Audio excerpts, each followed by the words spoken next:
सिंधुदुर्ग जिल्ह्यातील कणकवली तालुक्यात भैरवगड आहे. याचं मुख्य गाव नरडवे, पण पायथ्याचं गाव भैरवगड. कणकवलीपासून साधारण 28 ते 29 किलोमीटरवर हा गड आहे. गडावरील भैरवनाथ देवावरून या गडाला भैरवगड नाव ठेवण्यात आले असे गावातले सांगतात. पायथ्यापासून गडमाथ्यावर पोचायला आम्हाला 1.25 तास लागला. गडमाथा खूपच पसरलेला आहे.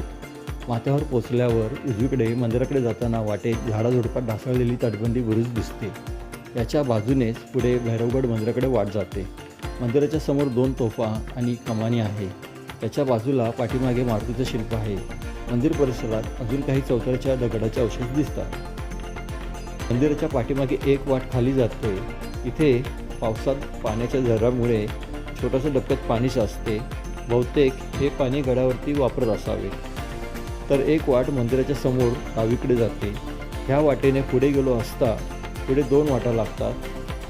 डावीकडे जाणारी वाट ही दिगवले गावात जाते, तर उजवीकडे जाणारी वाट थोडी पुढे खाली जाते आणि पुढे पुन्हा डोंगराच्या पुढील माथ्यावर जंगलात जाते. पुढे जंगल दिसत असल्यामुळे आम्ही इथूनच पाठी फिरून गड उतरायला सुरुवात केली.